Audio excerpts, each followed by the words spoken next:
A very good Friday morning, dear fintech and finance enthusiasts. Really great to have you with us this morning, broadcasting live, I guess, from Helsinki and Berlin today. Super excited to have Lars Markull as our guest this morning to really take a deep dive into embedded finance. I can't think of anybody better to be covering the subject, since you cover the subject every week, every second week, right? So if you're not a subscriber of the Embedded Finance Review, which is Lars's project, and he's the chief editor of Embedded Finance Review, please make sure you do after this live stream. Hi, Lars. How are you today?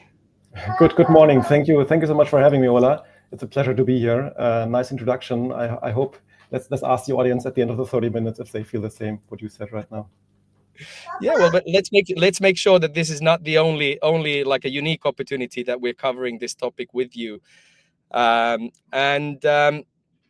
let's cover some house rules and do a little bit of housekeeping. Obviously, this fintech strategy talk series on LinkedIn Live, also becoming a podcast later on, is part of our 10-year Nordic FinTech anniversary. And we really want to highlight the fact that, in a sense, we are transitioning from the FinTech 2.0 cycle into what we see and call FinTech 3.0 cycle, so the next decade leading up to 2035 will be something completely different than it was, let's say, from 2015 onwards up to the pandemic and all that came after that as well. How's perhaps as an kind of an off script question to you, how do you look at the past 10 year? I mean, please introduce yourself, Lars, and in a way tell us a little bit what you've been up to for the past 10 years, and what is your perspective on it? Let's keep it a brief over your last 10 years. Basically, I've worked in fintech over the last 10 years, probably a bit longer in total. Always worked on fintech infrastructure topics, so always worked on the enabler side, API topics, initially open banking, then later banking as a service, embedded banking, and now since two and a half years work as a freelance advisor in the world of embedded finance. And my joke here is always, I only work on embedded finance projects, but luckily everything is embedded finance, so I don't really have to decline anything. No, I have a very specific focus in the industry, but yeah, you mentioned my newsletter as well, Embedded Finance Review. It was a little bit of a small side thing 2 years ago. Not that it's gotten so much bigger since then, but there's a few nice opportunities coming out of it. It's a newsletter, it's a podcast, it's a small event series here in Germany. So lots of personal opportunities there. Great, thanks. And please, anybody you want to drop a question, they will get those in the show as well. So please post any questions you might have to Lars while we're talking, and we'll probably get back to your questions also in the LinkedIn comment sections as well later on. Hey, just to kind of warm us up a little bit, I mean, there's and thanks, Tom, for your comment. Great to see there's people out there. Your perspective, I mean, what you hear always when people start to talk about the amazing embedded finance is that, hang on, I mean, there's actually nothing new. So what is your take on, let's say, the old embedded finance and the new embedded finance? What is the difference? I mean, sure, technology and everything, but I guess on a sort of strategy level, even, like is there a kind of a major shift, and just please comment on that. Yeah, of course, and I think what you're referring to, obviously the old embedded finance, I think we all have like a couple of examples maybe from like a few decades ago, where these things like non-financial activities and financial activities have been combined. I mean, From my perspective, the most common example is always like purchasing a car and in a local car dealership and getting the car loan directly at the car dealership. This is like one of the few examples that gets mentioned. This was, I don't know, when it started in the 60s, 70s. That is obviously before the term embedded finance probably was even used the very first time, right? And I think in the recent years, from my personal perspective, specifically around the years or the time when COVID started, maybe 2019 already, but then 2020, 21, we're seeing a lot more usage of the term embedded finance and a lot more use cases coming out. I think in a way you can argue, I mean, it's the same. I think embedded finance is just a concept. It doesn't talk much about the technology that's being used. It doesn't talk much about what kind of provider setup in the background, if AI is in use, if blockchain is involved, all these things. None of it really matters. What really matters is the combination of financial and non-financial activities. And I think from that regard, old and new is not so different. But obviously, I think one of the reasons that new has gotten so much more attention, or that embedded finance is so hot these days, or was for a couple of years now, is specifically around providers. Infrastructure technology, that it's become a lot easier for these brands, for non-financial brands, to offer financial services. And from my perspective, that has a lot to do with the first fintech wave, or like the beginning of the fintech waves. From my perspective, here in Germany, I don't know, N26 and some neobanks started around like 2014, 15, 16. And I think this first wave of fintech was really necessary for embedded finance to happen, because it gave the foundation, the groundwork for the financial brands to first see what innovators can be doing and how they can address the market. But on the other hand, also to educate consumers that you can actually get financial products from a place that is not on the high street and a major bank branch. So I think this is a little bit the shift in customer perception, but also in the infrastructure and provider setup.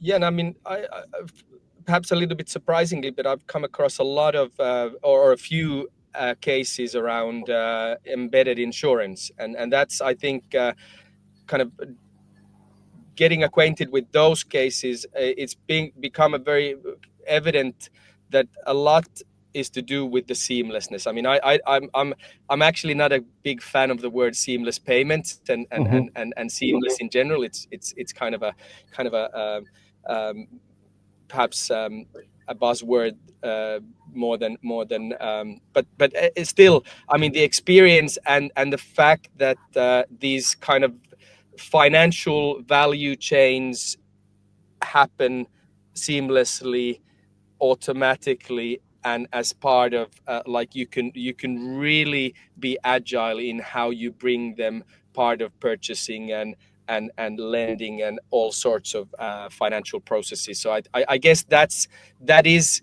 worth, not at least underestimating what a big difference with the old and the new it is. For sure. We have a question from Tom, but we'll get back to that in just a while. One more kind of an opening question to you, Lars. Another comment that gets thrown around, perhaps not as often as what's new. It's been around for decades. Is this 7 trillion opportunity around embedded finance? What is, for whom? Is it for financial companies, or is it financial and the non-financial companies? But this 7 trillion perspective, I think it is still something that gets thrown within the financial sector. So I guess people do mean it a 7 trillion opportunity for the finance sector. Yeah, I don't know. Like, I don't know when I get these questions or these discussion points around the financial opportunity, or to putting a specific number on it, I always have to smile a little bit. I don't know. Sometimes I couldn't care less what the number is. I mean, like, in a way, I think 7 trillion is now the one number you mentioned. I know there are 2, 3 other 4 numbers floating around. Sometimes even I don't even think these numbers, I'm not sure it was a 7 trillion one, to be honest. Wasn't even that helpful. I think one number was even talking about the market capitalization of these companies that offer embedded finance product, which I don't think is so relevant. I think the more recent numbers that we're seeing is the potential revenue that these companies can make with that, with embedded finance. And I think this is really the interesting piece.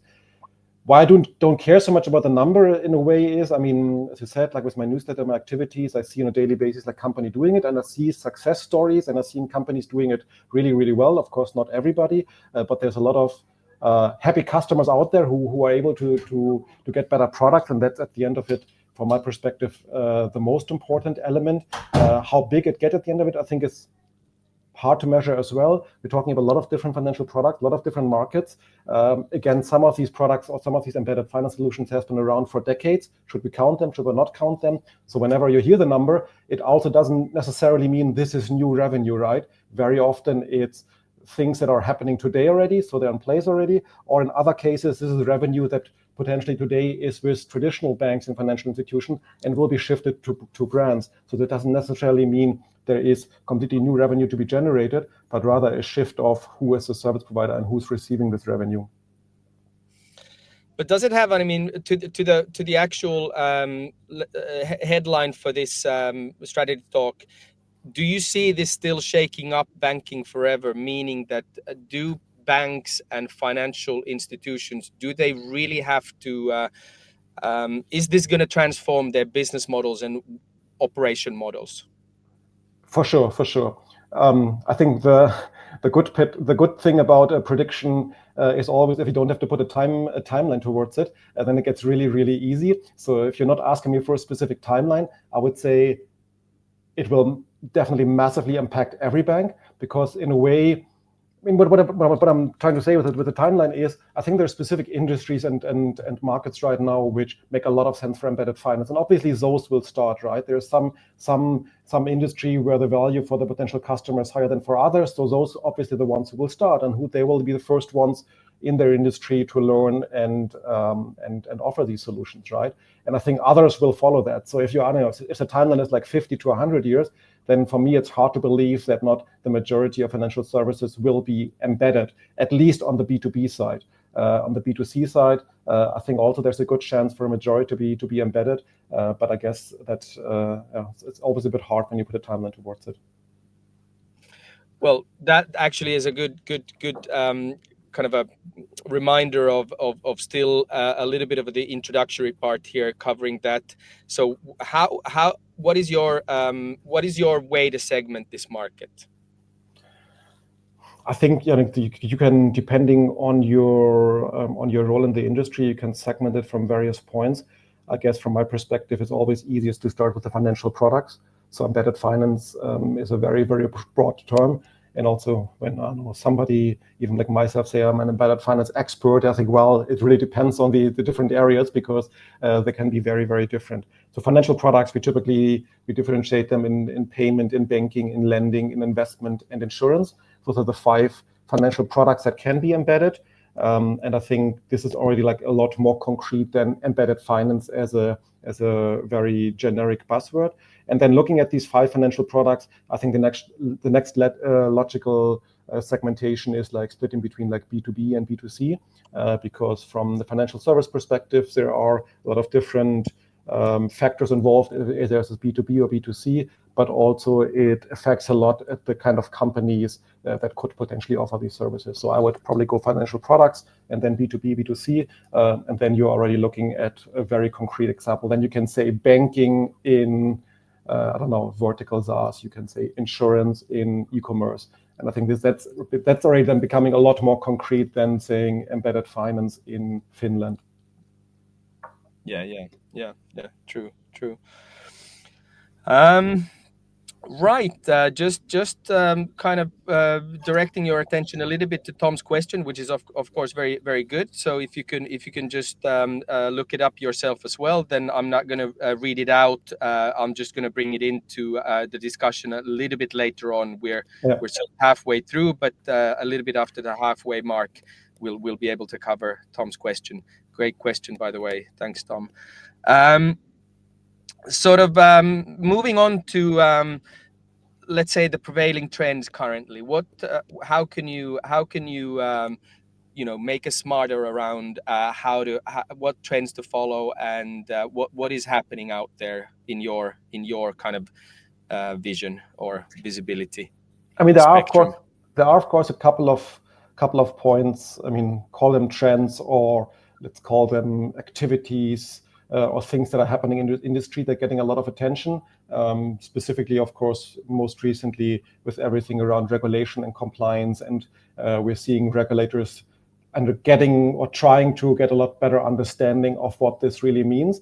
A regulator typically would not look specifically at embedded finance, but specifically at the value chain of brands or even maybe fintech sometimes offering financial services, how the provider setup is behind that, and who's taking care of what responsibilities, and are they actually doing it? And there are a lot of, let's say, the intersections of these different providers can create additional friction. So in embedded finance, sometimes we see even more providers involved than a traditional fintech solution. So there's a lot more possibilities. I think this was one topic, maybe not so much a trend, but obviously in the US, in Europe, specifically around banking as a service, where we're seeing a lot of regulators taking a closer look. Trends, I mean, there are a couple of areas that I think since the last few years have been a lot more likely, or where brands in those segments have been a lot more likely to launch financial products.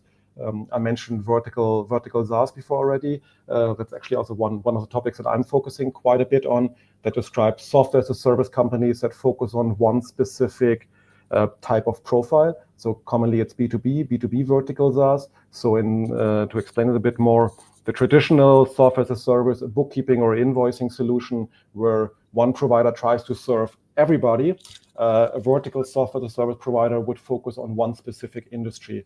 That could be, I don't know, veterinarians, doctors, pharmacists, basically a solution around that. And they exist for the reason that they obsess about their customers and want to build products for these customers. And very often, or by definition, I would say it's multiple products. It's not just bookkeeping for veterinarians, but it's bookkeeping, CRM, appointment booking with the clients, customer feedback, and a lot more.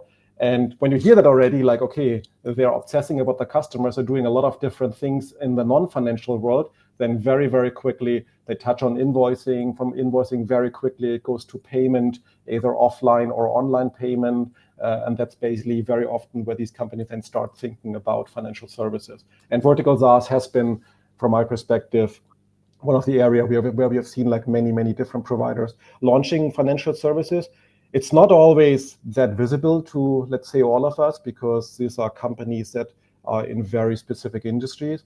Here from the European perspective, and that's another complaint you hear sometimes, or very often, specifically here in Europe, is like, yeah, okay, embedded finance with Spotify and Toast, all these are US companies and US role models. It's not so much happening in Europe, it's more happening in the US. I think there's a great example of a Dutch company called 𝗕𝘅𝗎𝗄, which is a vertical SaaS for the hotel industry. Basically a full-fledged software for hotels to integrate to basically manage everything that happens in the hotel side on one platform. And they, for a couple of years now already, process all the payments for the customers. They're getting into lending products. They're getting into other financial products. I think the most recent number that I've heard is more than 50% of their revenue is from financial services.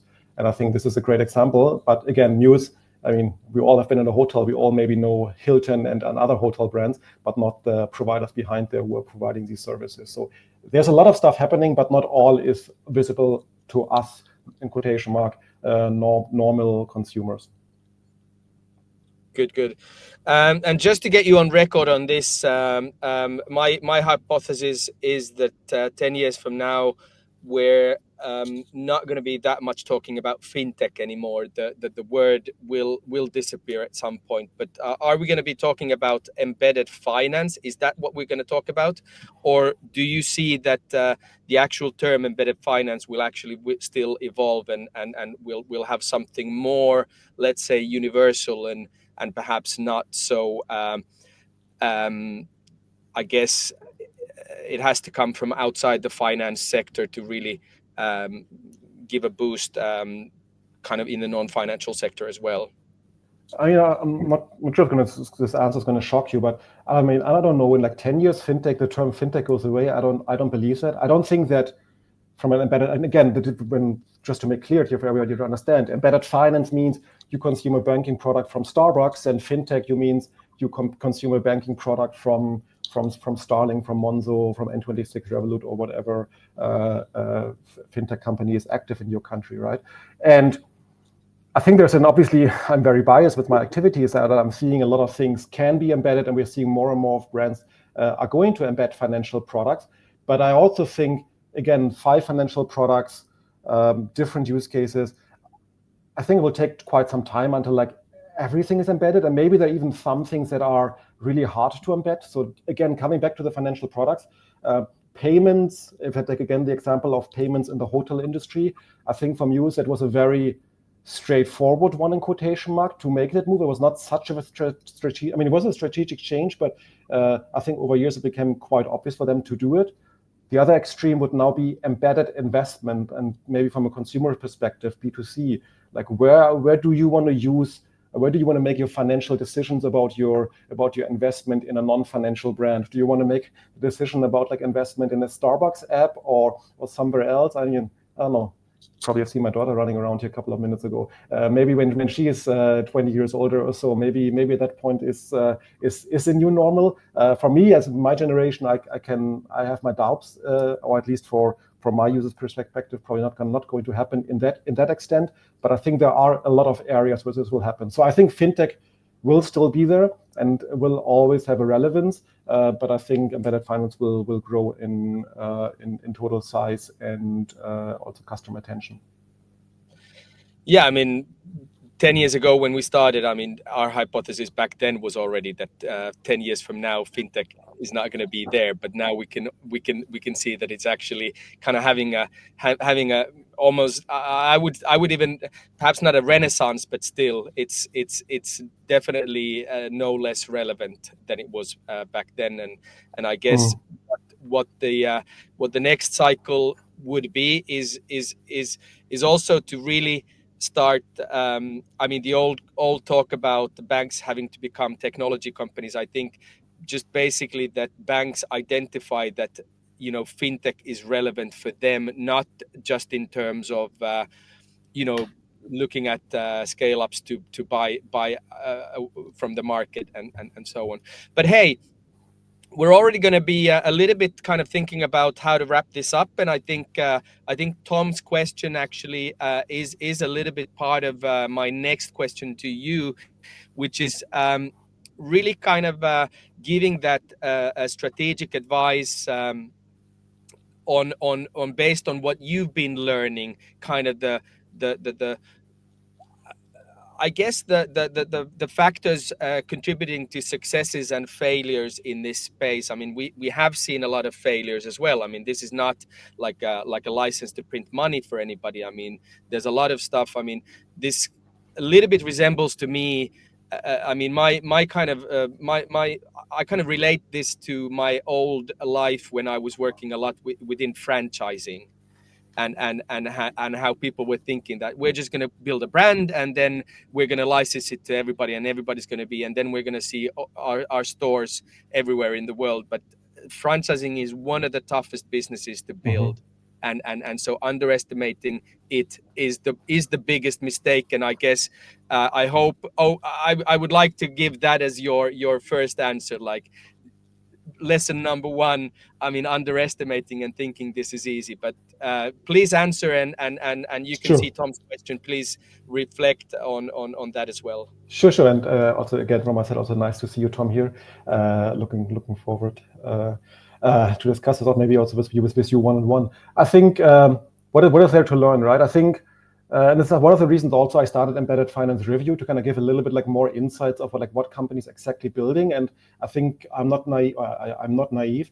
There will be a lot of companies also failing, and I also cover them as well, because I think their stories are also relevant. And when you describe right now, and also, I mean, it's a little bit different area, but also Tom's question around like companies failing, I always have to think about the Swiss retailer Co-op, who launched or who announced embedded finance product, a banking product. Was it maybe the year before last year? I'm not sure. Last year maybe, which they shut down just like 9 months later. And I think one of the things, or a couple of things that I would kind of give it as a very quick points as insights is, firstly, is just because you can embed it doesn't mean you should embed it. It's kind of like a phrase. that I'd like to keep using, because just because you can offer the financial product doesn't mean you should offer it, right? I mean, we're seeing sometimes companies who play or who want to play the pure brand card, where they say, I have a big brand, I have already customers, so I can offer them financial services. And I think this strategy sometimes works out. We have even seen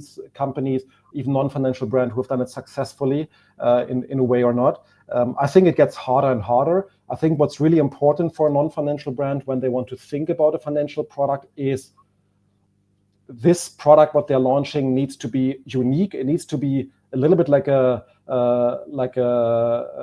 needs to be a unique product. And what I'm trying to say with that is, if you are brand A and you are launching a new financial product, let's call it a banking product for consumers, and now you're launching it and you are advertising it to Ola and Lars and say like, hey, here, I'm now non-financial brand. You can now bank with me. You don't have to go to a bank or to a fintech anymore. I am better, in quotation mark.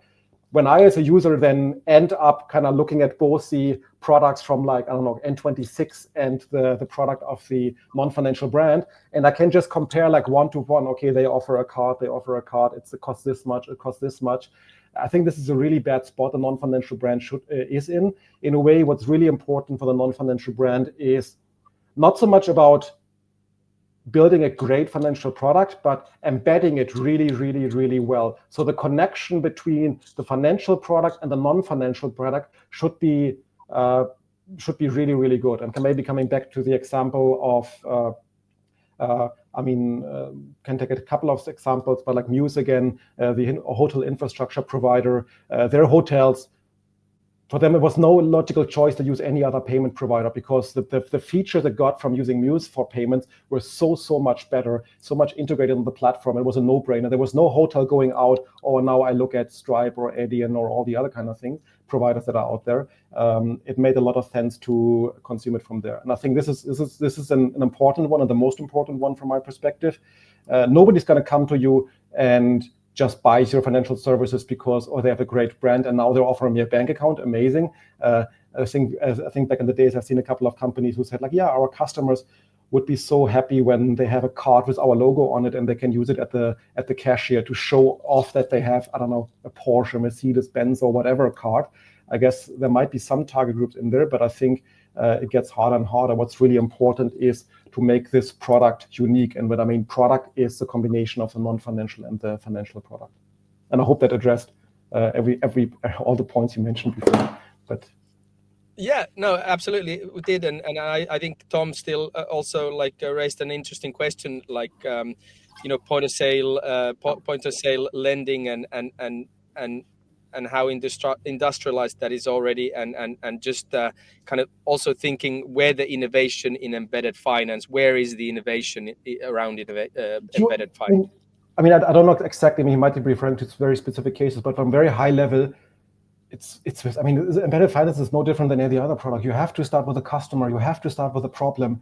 Just because, I don't know, a banking as a service provider reaches out to you and tells you now you can offer a bank product. This is not the reason why you should building it. You should build it because it addresses a customer problem. And you should also build it because you know that you are better positioned to offer this product than maybe traditional solutions. This is not a very let's say, I read today something, tomorrow I plan it and then I build it. This is typical, a lot of iterations, talking to customers, understanding what they need. And maybe the outcome is we cannot build it today because the features and functionality that it requires us is not possible today, but maybe tomorrow or in the day after. Great, thank you. And that is actually our 30 minutes up, and it's fast, but that's the point. We don't want to drag on, and we want the live stream work as well. Again, I hope to see you all at Nordic Fintech Summit on 15th of May in Helsinki. I mean, it'll be amazing to build a brand new concept around the strategy arena, so fintech strategy arena, that really kind of brings us and it sort of excites and inspires us to kind of take on the next decade as well, because on some level we see that there's a lot of it's becoming let's say commoditized, the space a lot, So how do we push forward and make sure that fintech and embedded finance as well is relevant for the next decade as well? I think it just has to become more strategic, and just like you, Lars, said there in the last part, in a way, strategy is pretty much the same always. You have to start with the customer, the problem, before the solution, right? So you know, we can kind of dress down the hype and now start to do this business as usual, right? Thank you, Ola. Thank you for having me. Looking forward to seeing you in Helsinki as well in May, and everybody else. And thank you so much, Lars. Have a great weekend as well. See you again soon. Same for you. Thank you. Speak soon. Bye. Bye-bye.